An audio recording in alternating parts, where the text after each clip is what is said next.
Olá, tudo bem? No ar o primeiro episódio do Pod Cris Queen. É um lugar onde a gente vai conversar entre mulheres sobre mulheres. Então, aqui não vale nenhuma regra, não tem nenhuma amarra, não tem nenhum compromisso. É mulher com papo de mulher, que é o melhor papo que tem. E para começarmos, para estrearmos, eu vou convidar duas maravilhosas que são excelentes de conversar.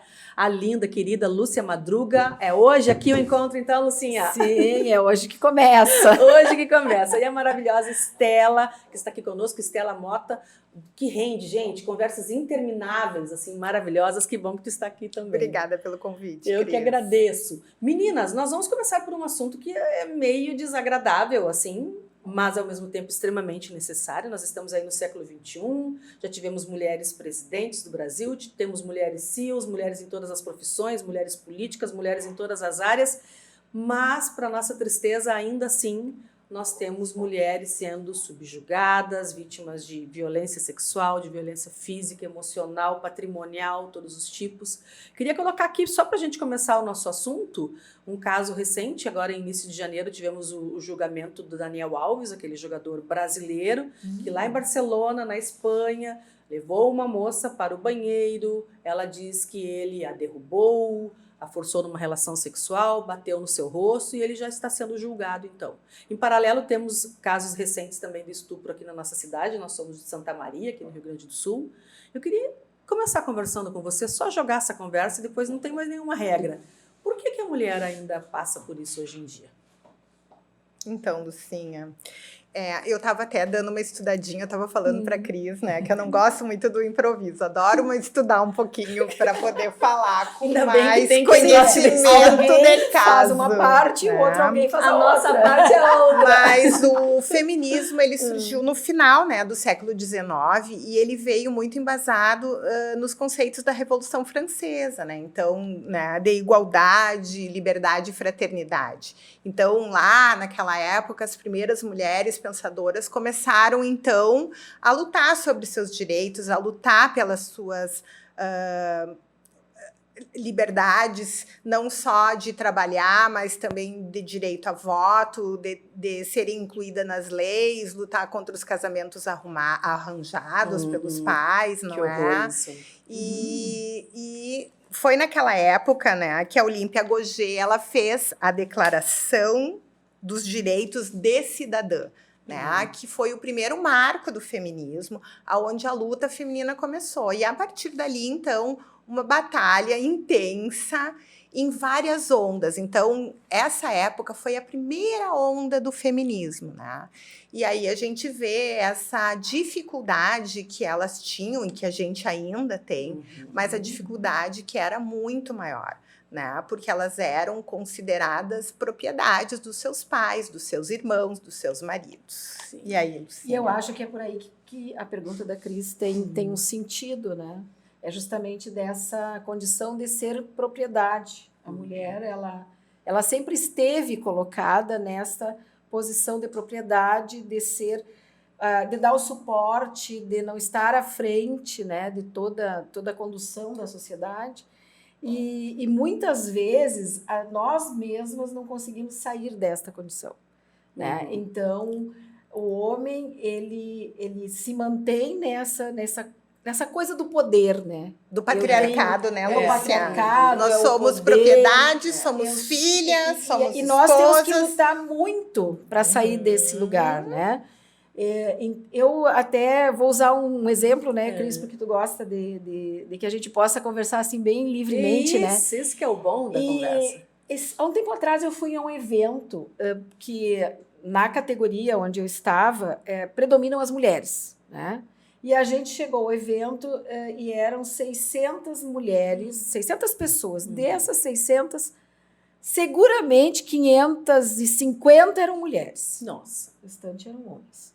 Aí, quando você vai ver a programação do evento, quem é o palestrante? Um homem. Um homem.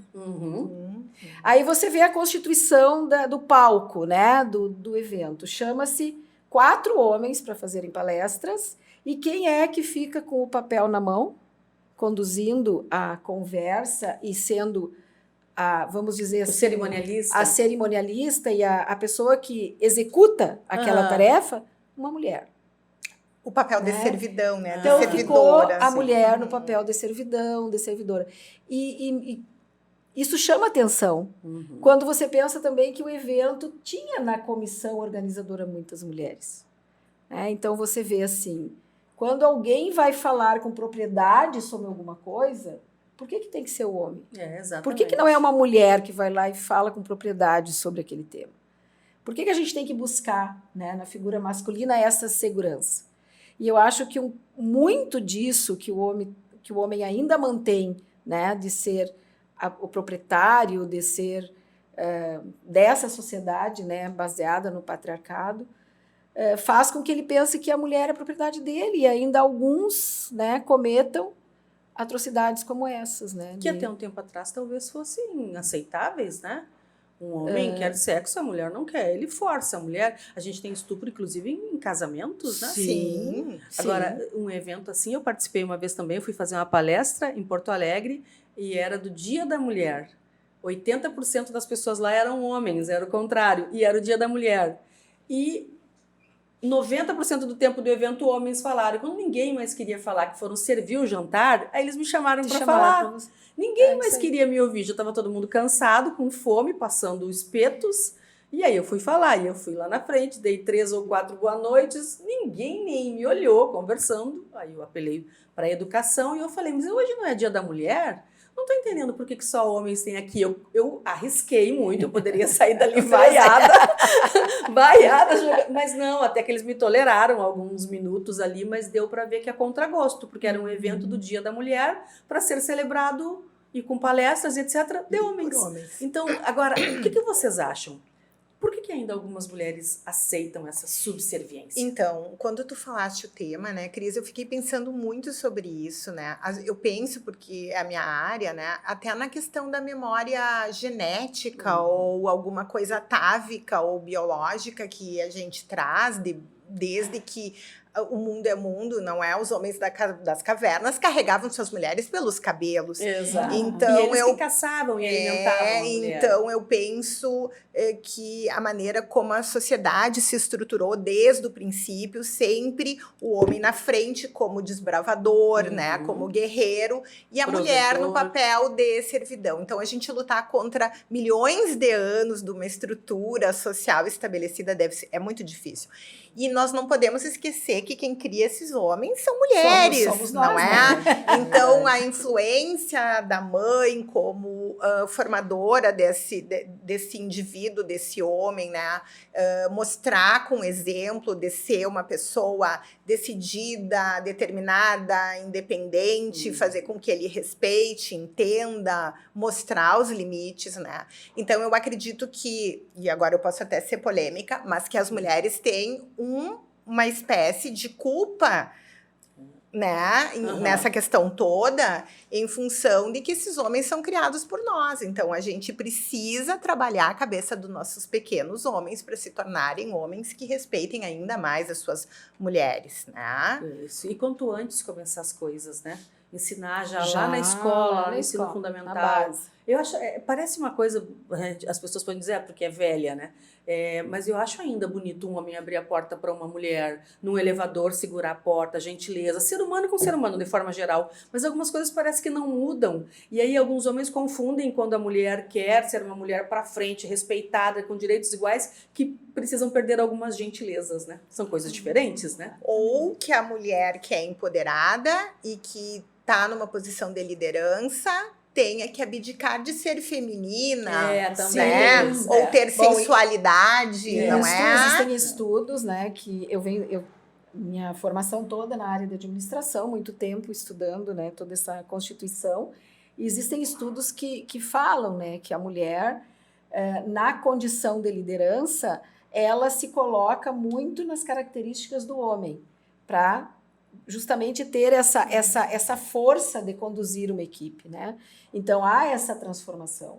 E uma outra questão também, na tua fala anterior, que remete também a uma leitura que eu fiz há muito tempo, hoje não vou nem conseguir citar quem me trouxe essa informação, mas que a mulher, ao sair para essa nova condição, né, de assumir uma outra dimensão da vida, que é o trabalho, que é sair da condição de estar somente vinculada ao lar, ela também abdicou de algumas coisas, como, por exemplo, essa pessoa que eu li agora, talvez eu tenha que rememorar em algum momento para citar, né, porque ela trouxe tanta coisa boa.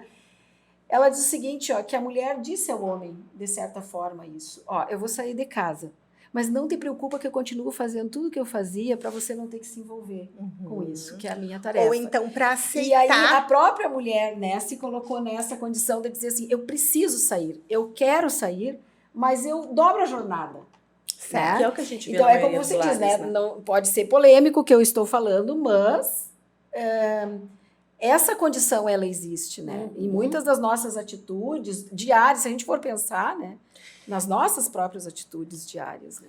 Que é aquilo que o homem fala, eu vou te ajudar hoje, eu te ajudei, eu lavei a louça, eu te ajudei. Eu não troquei é a fralda do bebê. Mas de noite, meu primeiro marido, um carrasco, alemão, né? A minha filha chorava de noite e ele fazia sem culpa, sem nenhuma. Cris, Vitória tá chorando. Como se aquilo fosse dever de mulher. E não de homem. De homem. Então, a primeira onda do feminismo veio com essa questão dos direitos de cidadão, mas a segunda onda veio exatamente nisso.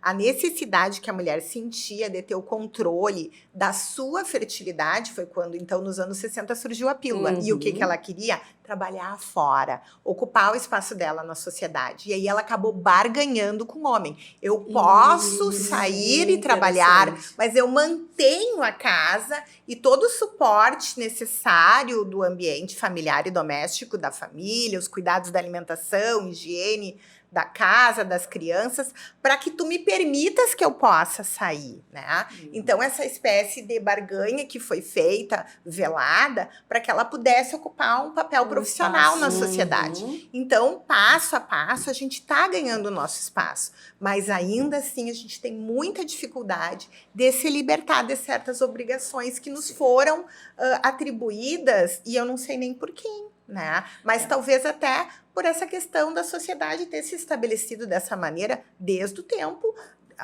Isso é uma situação atávica, desde o tempo das cavernas, né? Agora, meninas, tem uma questão também que a mulher, ela suporta tudo, né? Ela está cansada, mas ainda assim ela faz a janta. Ela não quer ir naquele evento, mas o filho gostaria de ir, ela vai. Ela não gosta daquele casal, mas... Por que a mulher, ela tinha que ter uma capa de super-heroína, alguma coisa? Por que ela acha que ela tem sempre que ser ela, que ceder? Ela tá com dor de cabeça, ela tá com cólica, ela tá na menopausa, ela tá sem vontade de sexo, ela tá sem droga nenhuma. Mas ainda assim ela faz pro outro. Isso é genético? Isso é... Por que a gente é assim? Talvez biológico, né? Se a gente olhar os animais, eu acho muito interessante aqueles programas, né? Da Animal Planet, Muito onde legal. A gente vê a estrutura social dos leões, né? Os leões com as suas jubas douradas, tomando sol. Eles mal e mal caçam para a própria sobrevivência, porque a grande caçadora são as leoas, numa estrutura de irmãs e cunhadas que caçam junto, elas cuidam da cria. E ele vai ali, e o papel dele é só, então, se exibir para a natureza, ser o rei da selva, né? Fazer novos leõezinhos, né? E assisti um programa muito interessante uma vez, que o leão tinha 2 famílias, mas as famílias não sabiam. Então, o leão era muito legal. Real? Não, muito real. O leão tinha filhotes adolescentes por um lado do rio e filhotes bebês por outro lado com outra leoa. E aí os adolescentes descobrem a nova família do pai, atravessam o rio seguindo o pai e seguindo o faro. E quando chegam na outra família, bagunçam, comem na frente do... não dão prioridade para o pai comer, porque quem come primeiro é o leão, claro, né, para depois os filhotes comerem. E fazem uma grande bagunça, quase que como ameaçando para o pai, não, nós vamos esculhambar aqui essa família, porque senão a gente vai contar para a família do rio do lado, né? Então eu fico pensando, né, qual é o papel da biologia nisso tudo, né? Existe? Não existe? Homens e mulheres podem fazer tudo? A mulher pode fazer tudo que o homem faz? Eu acredito que sim, né? Se bem treinada. Até a questão da força física. Hoje a gente sabe, as mulheres têm muita força física, né? Mas existe essa estrutura que também é biológica. E isso me intriga um pouco, né? Até que ponto a gente pode ir lutar contra essa questão biológica, mas nós somos seres racionais, nós não somos leões, né? E é importante, então, que a gente se comporte como tal, né? Às vezes, muitos homens usam como desculpa o instinto animal que tem dentro deles. Eu ouvi... Não cola mais Sim, isso. não Eu cola. ouvi esta semana de um rapaz. Eu tenho que dominar o leão que tem dentro de mim. Vai fazer uma terapia, Né? querido. Então eu devo ter várias mulheres, eu tenho muitas mulheres, eu traio a minha mulher, a minha companheira oficial, porque eu tenho um leão dentro de mim e eu preciso controlar esse leão. Esse leão acaba com E daí eu disse, Acaba com o poder dele. Acaba com o né? esse poder desse leãozinho filhote, né? Tá se esse achando. leãozinho. Mas, na verdade, eles usam esse impulso, né? Que foi o que o Daniel Alves falou. Que ele estava alcoolizado, que ele usou o instinto dele de macho viril, que né? lindo. Que ela estava se exibindo, estava se esfregando, tinha um comportamento vulgar e que isso dava o direito dele fazer o que ele fez, né? Que é Esse é outro ponto, né?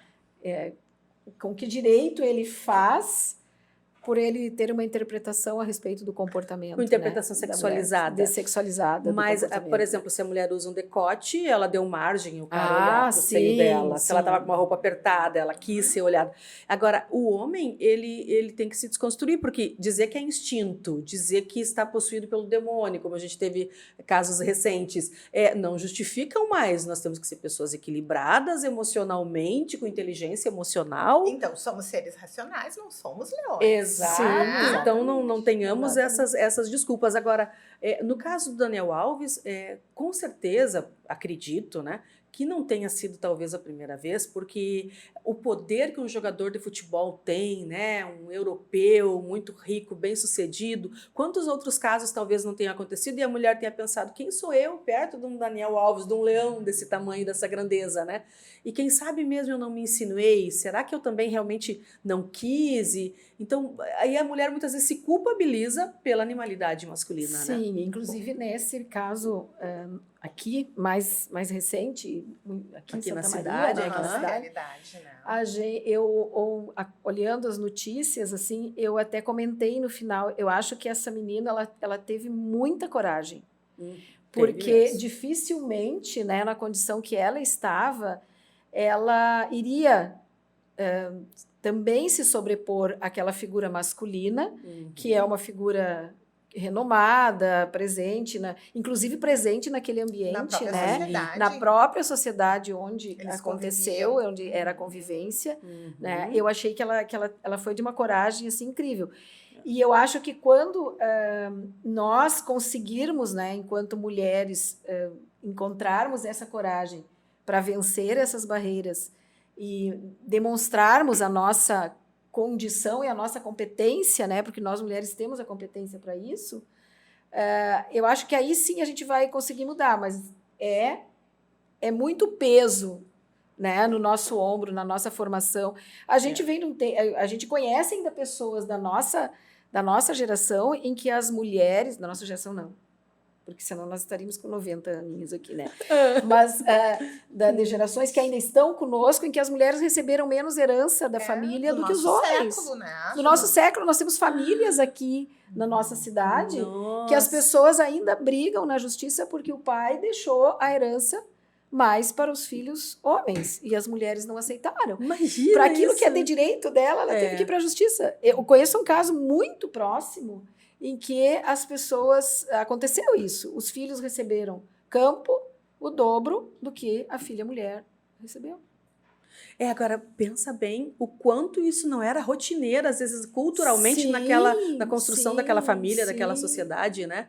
Agora, tu falando sobre esse caso aqui de Santa Maria, desse estupro que aconteceu, tem mais um agravante que foi dentro de um ambiente religioso, né? Exato. Que seja qual for a religião, ali estavam pessoas que acreditavam, estavam ali louvando, cultuando, e a gente imaginar a frieza de uma pessoa de ir até o banheiro e forçar uma relação sexual, pelo menos é essa a notícia divulgada, Com uma menina menor de idade. menor de Menor idade, de idade. sair do banheiro depois de uma Com situação. os pais presentes Os ali no pais, culto, não é? pastores, famílias, crianças, idosos, e tu ainda sair e continuar se portando no evento da Impávido. mesma forma. Né? Né? Não Tem um imaginar. transtorno de personalidade, Existe aí né, algo Cris? que coisa. O que não justifica o Não, fato, não. de forma alguma, Não, né? Mas com certeza é um sociopata, né? E aí, quantos sociopatas convivem com a gente e a gente sequer desconhece? Aí tu vai ali ao banheiro numa festa e tu pode ter a má sorte de cruzar com um sociopata e viver uma circunstância dessa, ou a tua filha, ou a tua neta, Exatamente. né? Ou a tua amiga. E aí entra a questão, né, da sororidade, que eu acho que é a coisa mais linda que tem agora, é a gente se apoiar numa situação dessas, a gente entender, compreender, ter a empatia e uma apoiar a outra, porque muitas vezes, até nessa questão do Daniel Alves, mas só podia ser uma prostituta de luxo, né? Ela teve um comportamento sexualizado, vulgar, inadequado, isso provocou o instinto dele, não é? Aposto que é uma interesseira que quer tirar dinheiro do pobrezinho. Olha a inversão. E assim, meninas, a felicidade de tudo isso, se é que teve alguma felicidade, é a questão de ter mudado a lei do sim, sim. Sim. Lá, recente, na Espanha. Né? O protocolo, na hora, foi perfeito. Foi o protocolo que funcionou, Foi o protocolo, porque o segurança viu ela chorando com a amiga, e aí nós temos, olha que similaridade com o caso daqui, banheiro, né? Banheiro, Olha e ela também saiu chorando do banheiro, e aí ela tá falando com o amigo, o segurança vê, pergunta, e diz que ela disse na hora, não adianta falar, não vai dar em nada. Eles mandam fechar o banheiro fica lacrado até a perícia chegar, são interditadas as portas, ela já é questionada na hora, então tudo agiu muito, tanto que ele está há 1 ano e 2 meses preso preventivamente, a gente sabendo que muito dinheiro está correndo por aí, o próprio Neymar acho que deu $800 mil, se não me engano. O pai do Neymar. O pai do Neymar, né, para ajudar tanto o Neymar, talvez, mas aí não vamos longe, já que estamos falando de jogador de futebol, o caso do Robinho, não sei se vocês se recordam, ficou um estupro coletivo, onde ele diz uma frase que é nojenta, mas ele fala, não, eu não estuprei, eu só coloquei o meu membro na boca dela. Ela estava completamente drogada, bêbada, eram 6 homens. Isso não é estupro? Colocar sua genitália dentro da boca de uma moça... Uma pessoa vulnerável. Vulnerável completamente, não é estupro. Estupro é o que é só... E aí vem um ponto da questão da sororidade que a gente está falando, dessa proteção da mulher para a mulher. Isso. Porque a gente vê, assim, eu tenho 2 filhos homens, né, já com mais de 30, passaram por inúmeras fases, né, de festas e de tudo, e muita coisa aconteceu na minha casa, do que eles viveram na adolescência, na juventude, e eu sempre comento com eles assim, porque há um tempo atrás, a mulher, ela ia numa reunião social, ela nem bebia, ela nem... Porque era feio, era inadequado. Ela não falava certas coisas, ela se comportava... Tinha toda uma postura, né, para que todos entendessem que ela não poderia, né, ser tocada ou qualquer coisa dessa natureza. Mas, com o passar do tempo, as meninas também evoluíram no sentido eu falo evoluíram porque eu acho que as relações entre os jovens de hoje, apesar da sociedade dizer onde é que elas vão parar, onde é que nós vamos parar, eu vejo nos jovens de hoje muito mais, pelo menos aqueles que eu acompanho, muito mais essa aceitação da liberdade sexual feminina e o respeito de uns pelos outros, no sentido de não só disso, mas aceitar de gênero, né? Em todas essas dimensões. Exatamente. E então, o que a gente percebe? Que, ao se colocar nessa condição, né, existe um lugar para o menino e existe um lugar para a menina. Que a gente ouve muito, né, comumente. Mas para a menina, azul para o menino. Né? O menino, ele pode ir, ele pode beber, ele pode passar na bebida, mas e ninguém vai violentá-lo. Agora, a mulher, quando isso acontece, numa festa ou em qualquer lugar, ela está Facilitando. à mercê verdade. de alguém que se acha no direito, porque ela bebeu, Tá dando porque ela permissão. está permitindo, está se colocando numa condição de risco. Né? Então, aí é que eu vejo que essa condição de uma mulher proteger a outra, no sentido de observar, até mesmo numa festa onde a gente esteja, que você perceba alguém, Exato. né, que esteja vulnerável, você também olhar com outros olhos, né? E não com aquele exato. olho da punição, Julgador. do aquele olho julgador, aquela condição, né, de que ela está buscando alguma coisa porque está Ela se colocando, quer, ela essa aí quer. Ela criou né, ela a colocou situação quer.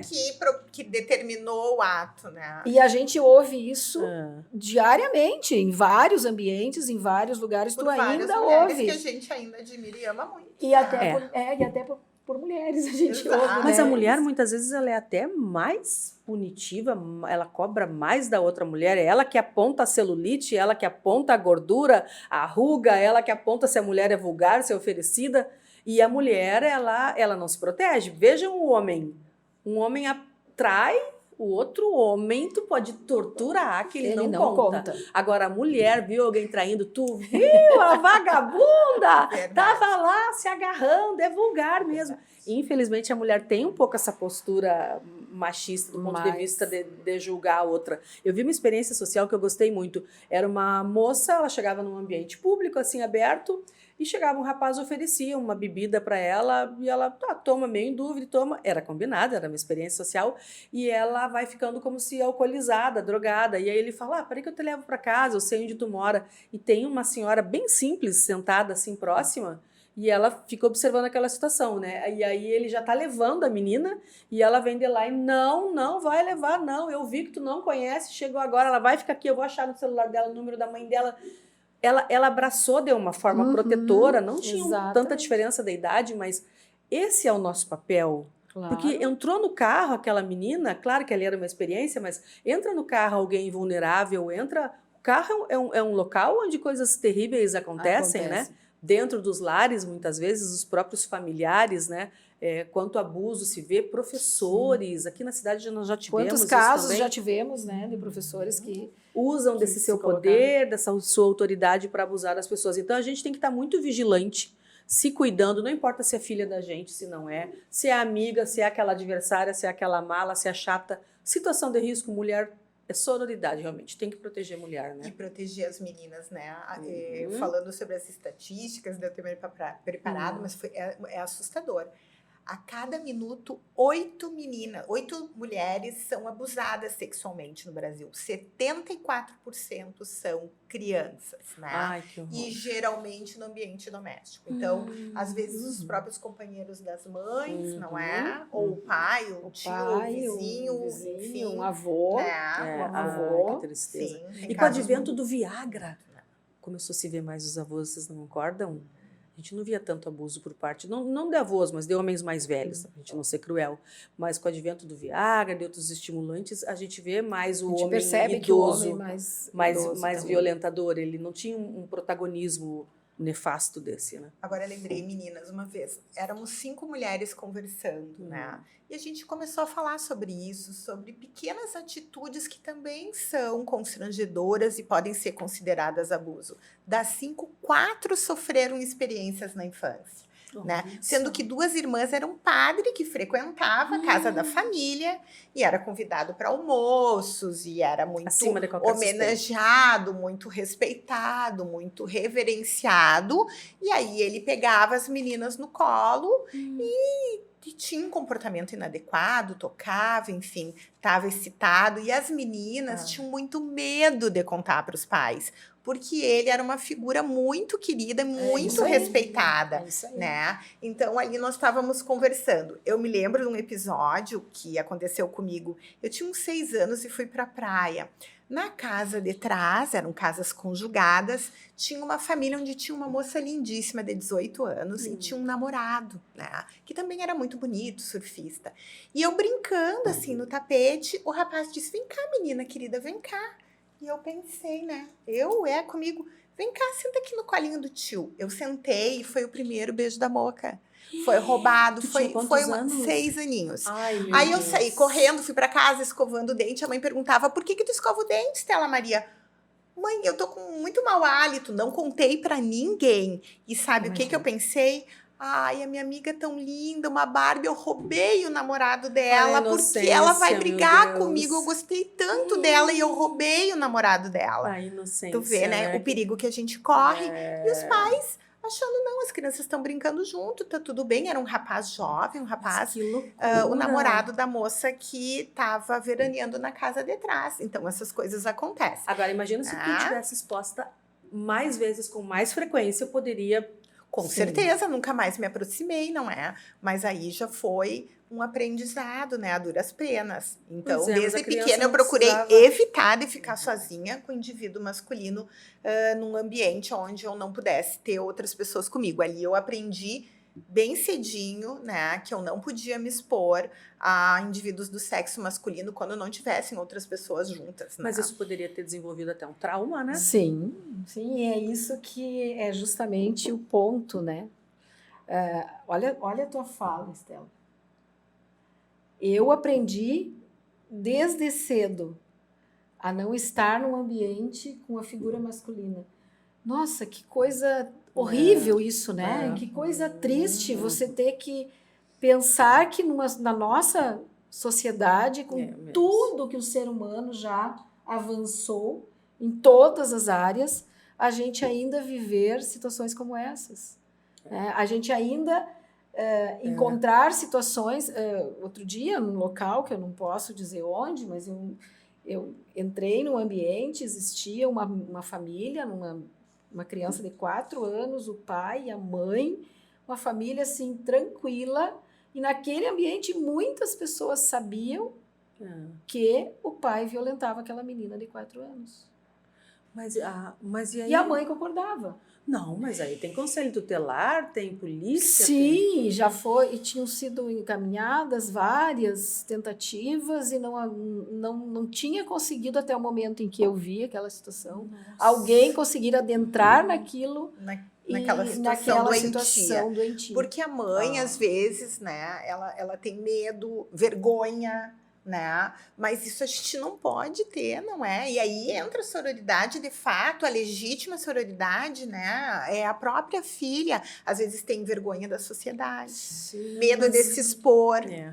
Mas a questão que dependência financeira, também, às vezes emocional, dependência emocional. Às vezes teve um pai que era assim com a sua mãe e ela aprendeu a reproduzir, mas aí entra o Estado. O Estado que tem que agir. E é isso que é importante a gente colocar, né? Que o Estado está aí para agir nesses casos. E aí não tem aquela de nós não meter, como é?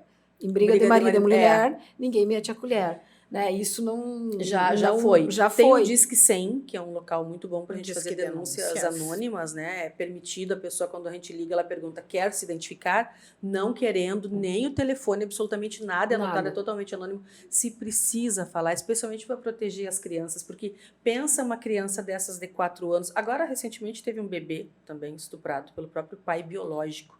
Que, nesse caso, a biologia não interfere, aqui pertinho de Santa Maria, um caso do avô, né? Um menino. Isso, eu já ouvi. Ai, que tragédia, meu Deus. Mas matou?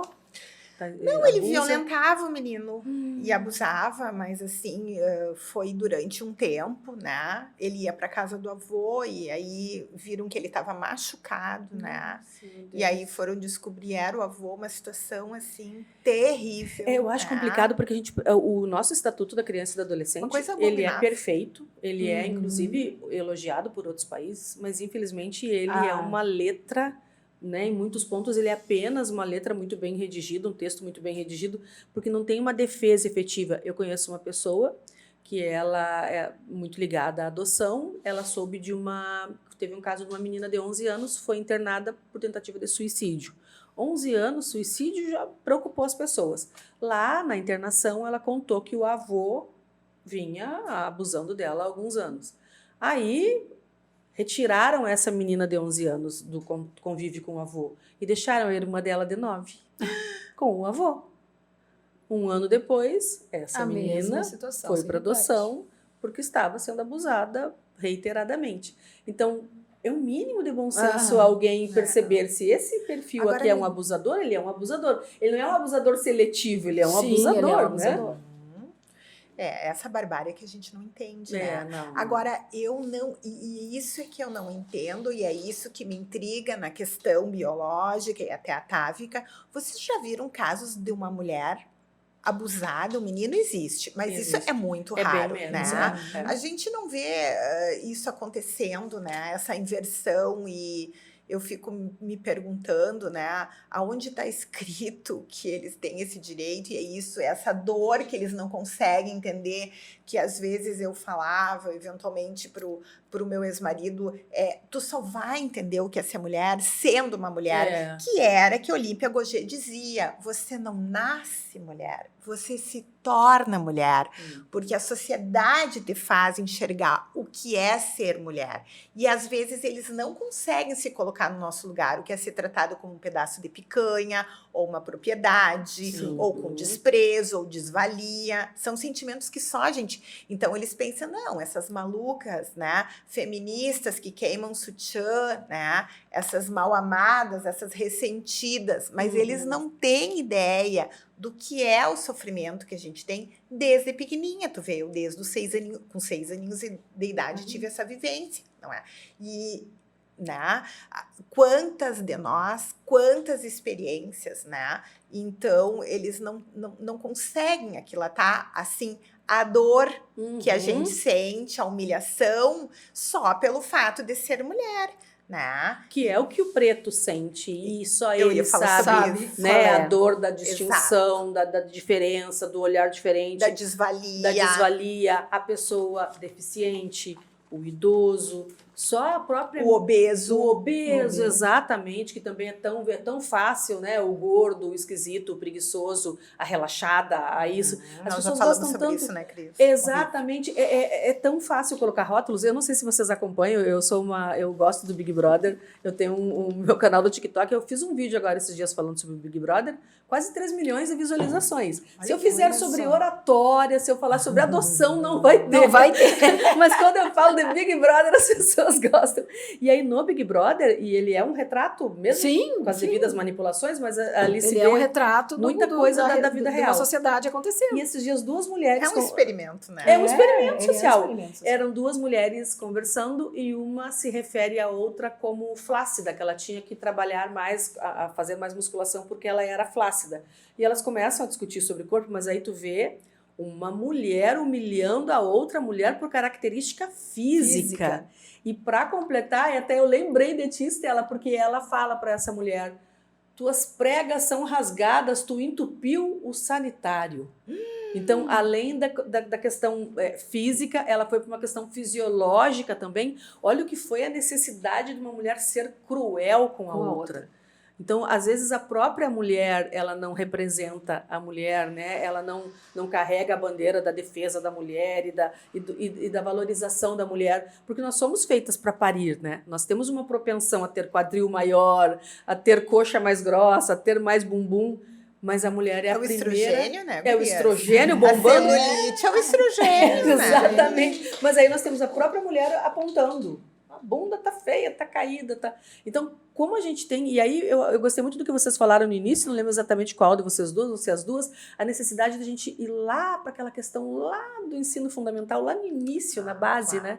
Se falar sobre respeito, sororidade, sobre preconceito, sobre tantos pontos que a gente passa a vassoura em cima, né? E aí que é tão difícil, né, construir e constituir toda essa conduta, porque a própria sociedade tem uma parcela dela que não quer que isso aconteça, né? E não consegue entender justamente isso, né, de que como falar sobre essas coisas, né, lá no ensino fundamental, lá para o pequenininho. Acham que é assunto que não se deve tocar ainda. É um assunto que não se deve tocar. O educador pode ser até criticado. Até não criticado, por ser muito ele pode, moderno, né, ter ideias muito Está liberais. despertando nas crianças isso. Está despertando. Isso Isso acontece despertando. muito, essa fala do estar despertando.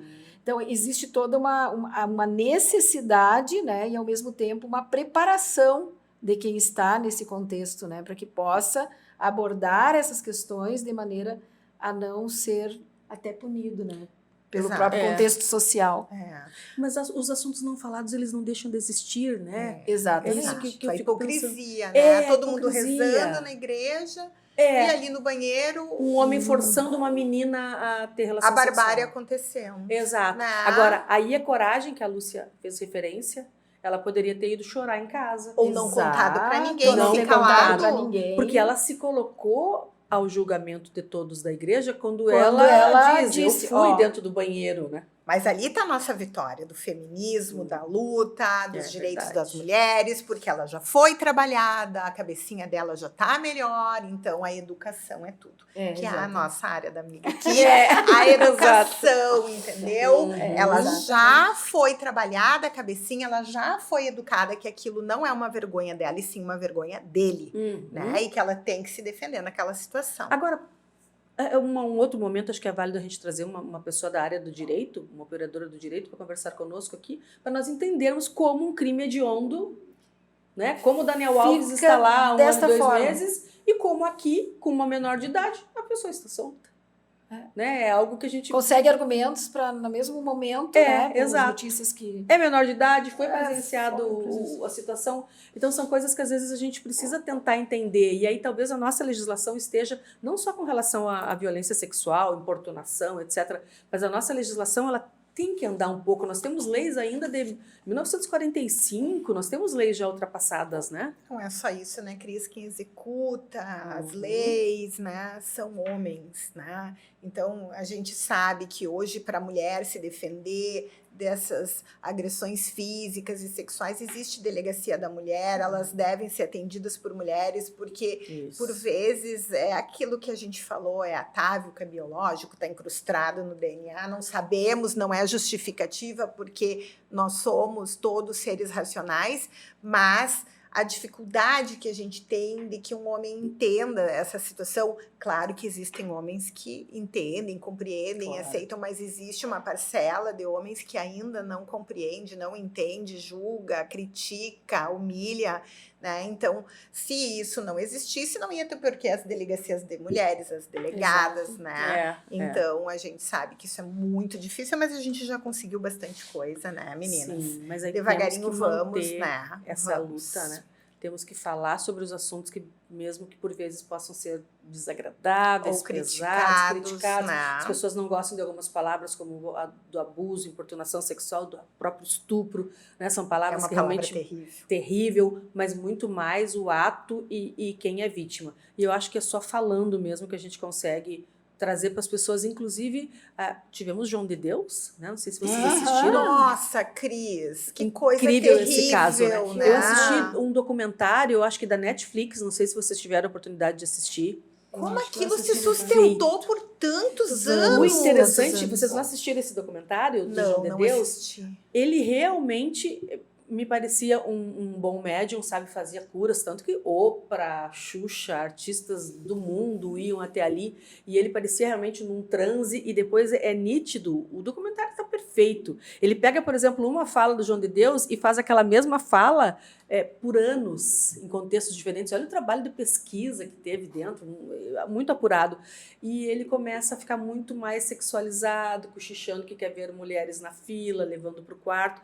Mas a cena que mais me choca é o relato de uma moça, inclusive não é a brasileira, e foi a primeira que fez a denúncia. Sim. Interessante isso, né? Porque ele tinha tanto domínio na cidade, as pousadas, os táxis, os ônibus, todo mundo tinha que pagar para ele, que ela fala que o pai estava no mesmo ambiente onde ela estava sendo estuprada, chorando, e ele dizia para o pai, não abra os olhos que isso é o tratamento, e tocando a moça e depois consumando o ato ali com o próprio pai. Tu imagina que é para uma mulher, né, passar por uma situação como essa. E num local, e aí temos de novo um local religioso, né? De novo. E num local onde aquela pessoa representava a cura, né? Era como se fosse Deus na Terra, representava a melhor orgânica dela. Então, gente, que loucura. E aí tá solto, né? Porque tem idade, porque não sei o quê.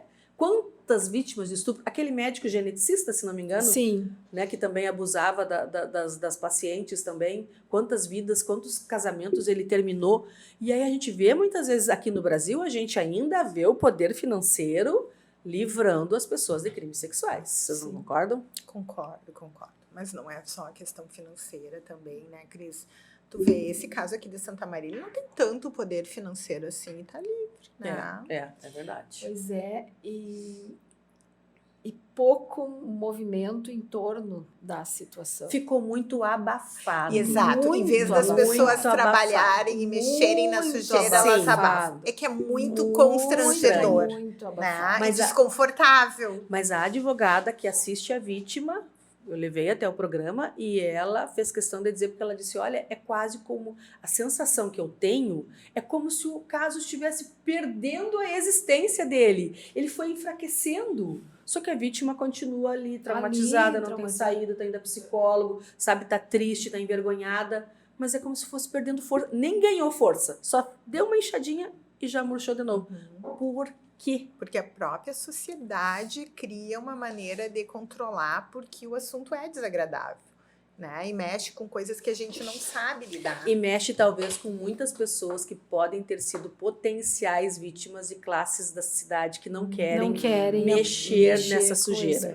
Mas aí viemos nós na contramão, ou melhor, no caminho correto, para justamente falar sobre isso. E não é apontar o dedo até para julgá-lo, porque todos somos seres passíveis de erro, mas é no sentido de defender a vítima e não de acusar pois ele. É esse o ponto, né? Eu usava muito uma dinâmica nas minhas aulas que falava num assassinato.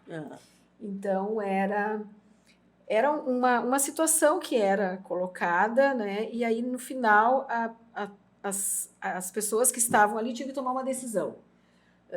Qual é a principal questão ética que estava envolvida? Assim, ó, eu apliquei essa dinâmica inúmeras vezes, mas inúmeras vezes. Nunca as pessoas se voltam para o fato de que alguém morreu, de que a vida de alguém foi retirada. Elas ficam em todo o contexto, porque ele tinha uma justificativa por isso, tinha outra justificativa por aquilo, o fato mais importante não é a morte, o fato mais importante é uma das situações criadas na dinâmica para que, né, se desviasse aquele assunto, para justamente a gente ver como chegar, né, a uma situação que é a mais importante de todas, que é tu tirar a vida de uma pessoa. Porque o ser humano tem muita dificuldade de lidar com aquilo que traz o desconforto, que deixa ele na situação insegura, difícil, né? A gente tem, até a psiquiatria ensina os mecanismos de defesa do ego, né? Quando uma coisa ruim acontece, a gente cria um aparato todo psíquico de proteção para que aquilo não cause dor, não cause ferimento, não mexer, né, ao na nosso ferida, ego, para que mais pessoas não se então vamos abafar. A gente mesmo tem uma atitude de proteção psíquica, de abafar os eventos que são muito traumáticos para nós. Às vezes, até muitas mulheres, e a gente vê isso na psiquiatria, foram abusadas em casa, mas elas... aquilo ficou a nível de subconsciente, não chega a nível de consciência. Foi uma situação tão dolorosa que mecanismos se criaram para que aquilo ficasse praticamente quiescente num ponto onde o ego não consegue atingir. Mas aquilo vai determinar certos comportamentos dela, né? E certas situações ruins e de sofrimento ao longo da vida dela que está enraizado naquele abuso sexual, físico, moral da infância, né? Então, é uma atitude de proteção do ser humano, evitar falar das coisas dolorosas, evitar o enfrentamento da situação da barbárie, da situação escatológica, onde a gente não sabe lidar exatamente com aquilo, né? Em algum momento, será que isso emerge? Em algumas não, em outras sim, né? E aí o papel da terapia, né? O que se torna também às vezes muito doloroso. A reprodução de uma situação parecida, né? Exato. Eu tenho um relato de uma situação em que a pessoa, ela era a pessoa que tinha que resolver aquele episódio ali. E ela simplesmente travou. Ela não fez nada. E aí as pessoas estavam julgando o fato dela ter travado diante daquela situação, que era uma violência contra uma criança, numa determinada situação social. E ela travou. E passaram-se alguns dias, e essa pessoa, ela conseguiu superar aquele trauma para poder entrar naquela situação e tomar uma atitude. Mas na hora ela travou. E aí todo mundo começou a julgar, mas como se ela estava ali, como que ela travou? E ela tinha vivido a situação exatamente parecida na infância dela e nunca contou para ninguém, nem para a mãe, nem para o pai, nem para o marido. Olha o tamanho da vergonha. Olha o que essa pessoa trazia dentro dela. E a situação reproduzida fez com que ela... que bom, pelo menos trabalhou isso. Isso, também para ela exorcizar os demônios dela, mas nem todos conseguem. Eu tenho um paciente que é psicólogo, né? E ele é psicólogo de crianças e adolescentes. Ele me disse, Estela, é muito difícil. Nós estávamos falando sobre intestino irritável grave, abuso sexual na infância. São fatos que acontecem no meu consultório. Pessoas que têm problemas digestivos muito graves, porque sofreram alguma violência física, moral ou até sexual na infância, né? E aí a gente estava falando e ele me dizendo assim que dentro do ambiente de consultório dele, de terapia, ele acha muito difícil que qualquer ser humano não tenha passado por alguma forma de abuso, seja ele moral, físico ou sexual ao longo da vida. Que essas vivências, elas nos acompanham, né?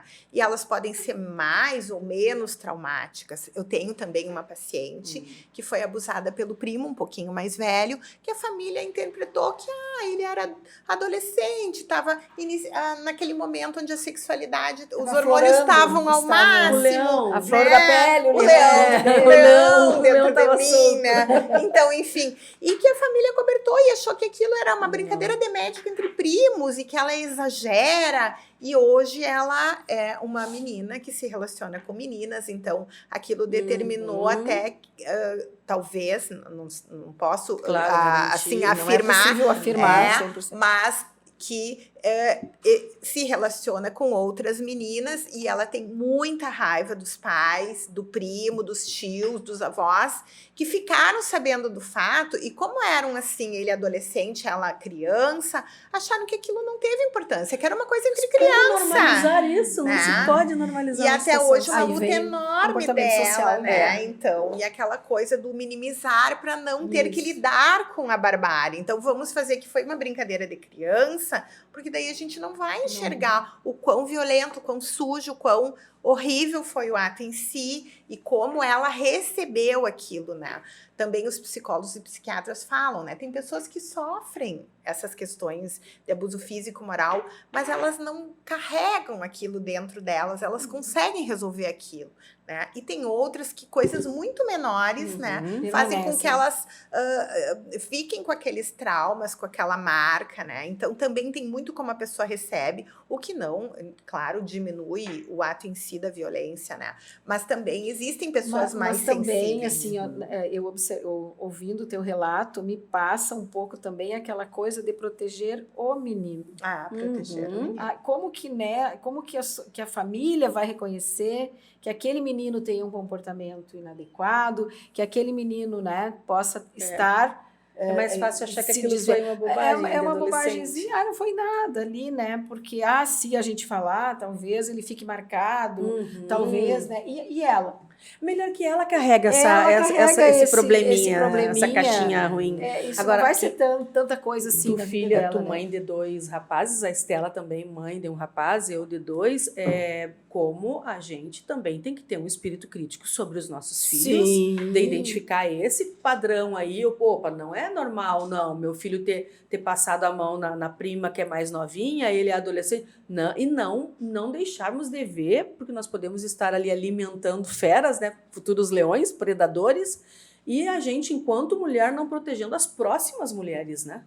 E eu acho que usar todos esses exemplos, né, quando eles são pequenininhos. Então, lá em casa também aconteceu uma situação bem desconfortável, que foi com o Cristiano Ronaldo, quando teve aquele caso com aquela moça, enfim, ela acusou ele ou não, né? Ela permitiu, ela estava embaixo dele, ela estava também alcoolizada, ela subiu o quarto, né? Teve toda aquela questão.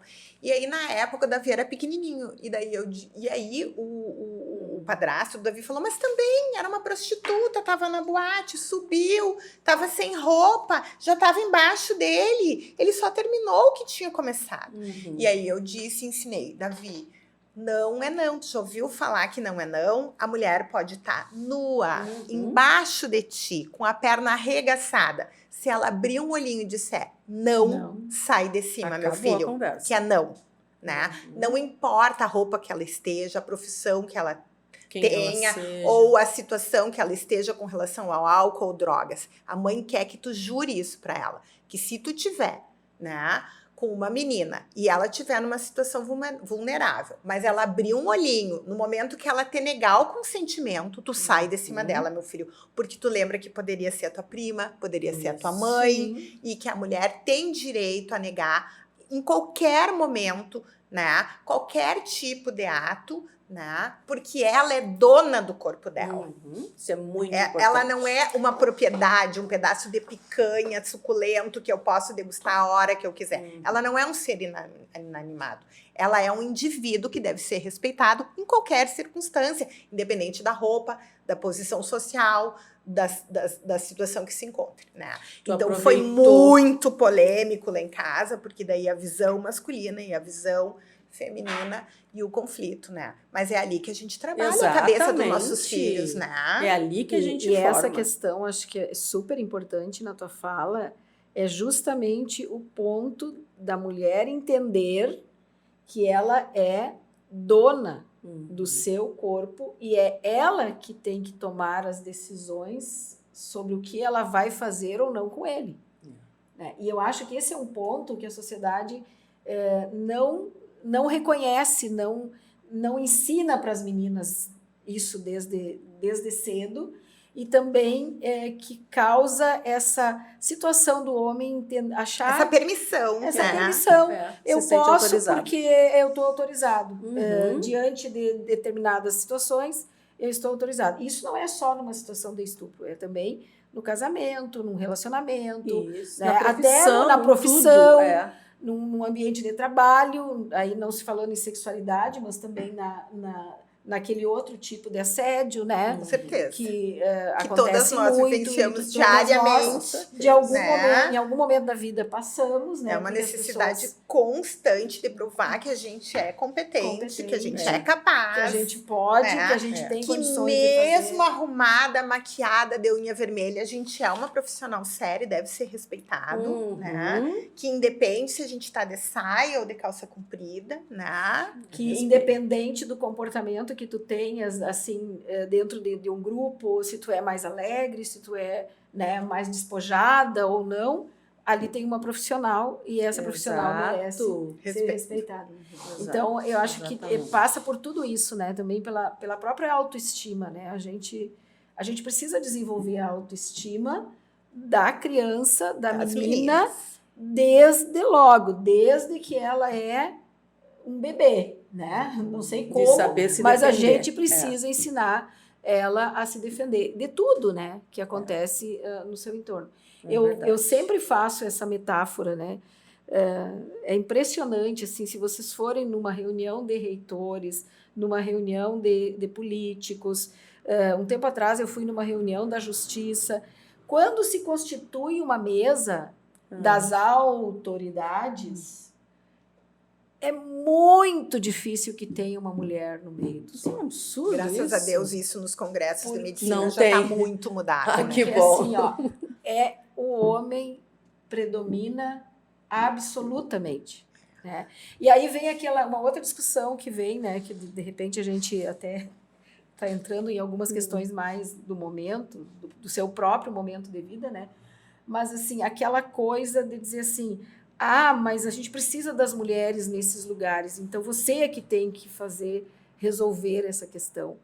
E não é por aí, né? Não é uma mulher sozinha que tem que resolver essa questão. É a sociedade como um todo. É o próprio homem reconhecendo a posição da mulher naquela condição. Mas a né? mulher, por exemplo, na política, precisa uma mulher para que 3 homens possam ser candidatos. E ela só participa porque eles querem ser candidatos. A cada 3. Exato. Se não precisasse, a gente nem tem estaria uma lá. maioria gigantesca de homens concorrendo. Né? Na minha área, por exemplo, em rádio, uma média de 7, 10 comunicadores, apenas uma mulher, porque a voz é enjoativa. Olha que justificativa mais absurda. Então são 9 homens, às vezes 8 homens que têm seus horários para um apenas de mulher. Então em todas as classes a gente ainda vê muita diferença, né? Então na minha classe isso tá melhor. Olha que lindo. Agora o Davi vai entrar no Fleming para fazer o 2º grau, a opção dele, porque ele quer se preparar para a medicina. São 5 meninos. E 35 meninas. Olha aí, que espetáculo! Se preparando para a medicina, que né? bacana. Então a gente vê, né, as mulheres, incrível o espaço que elas conseguiram dentro da medicina, né? Sim. E vocês imaginam, né, que é também uma estrutura muito difícil, porque tem a questão a enfermagem é com as mulheres, a medicina com os homens, mas isso já tem, a gente tem conseguido, né, evoluir muito nessas questões. A gente tem enfermeiros homens fantásticos, enfermeiras mulheres que são um espetáculo, né? Eu adoro as minhas colegas enfermeiras, fisioterapeutas, tudo, as médicas. Então, graças a Deus, na minha área, parece que isso está se movimentando mais rápido que, por exemplo, na área política, né? A gente vê que a política é onde temos uma área exceções das muito, mulheres em muito, cargos como governadora, como senadora, como deputada. Ainda temos que evoluir muito nisso. E aí é um problema, porque muitas vezes a mulher ela não vota na mulher. Né? Eu lembro quando o Fernando Collor foi candidato, eu lembro de uma senhora que prestava serviço assim para minha mãe dizendo: eu não vou votar no Lula, aquele feio, gorducho, pobre. Isso que é presidente, o Collor, que ele é alto, ele é bonito. Então, entre homem tem a gradação do feio com cara de pobre, gorducho, baixinho, e o bonito. E entre o homem e a mulher, o homem disparado, porque ele sim é feito para representar um país. Né?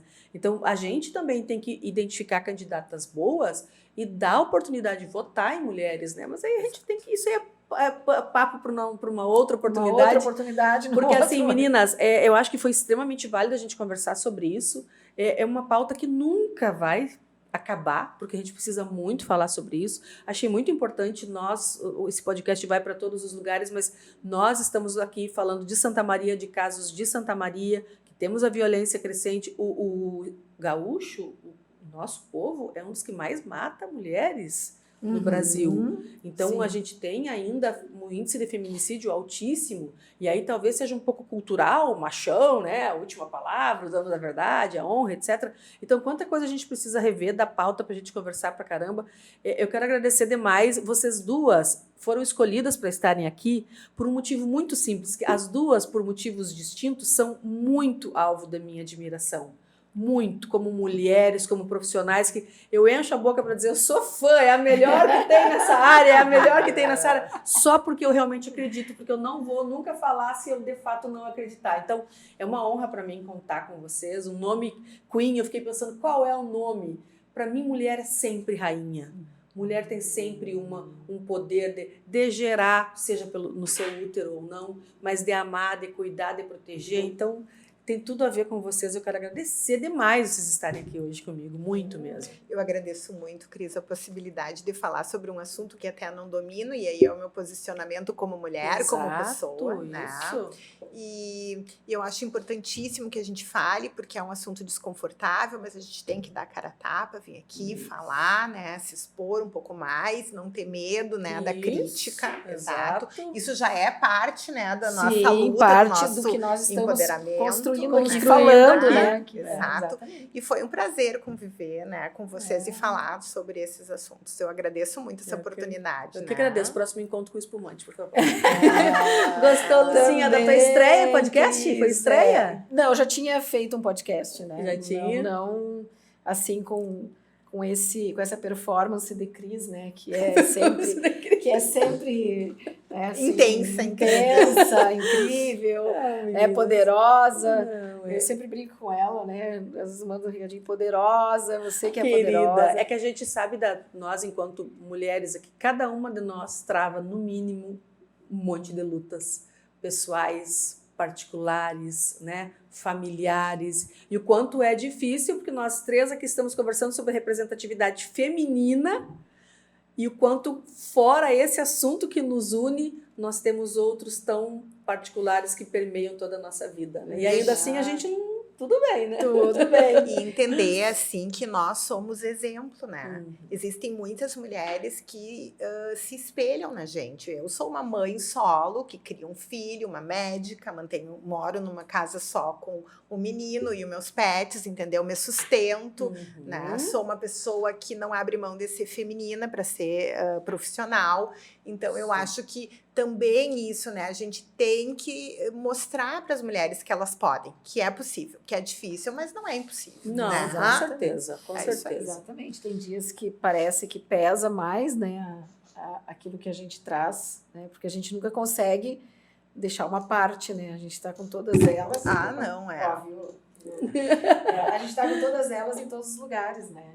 Então, às vezes se torna bastante puxado, né? O dia do lugar onde eu estou, eu convivo assim muito com situações, com homens e com situações difíceis de serem resolvidas, né? Situações como essas que a gente conversou aqui. Nossa. Né? Então, são coisas que estão muito enraizadas na sociedade, né? E que a gente precisa sim falar sobre elas para que a gente possa mudar essa condição.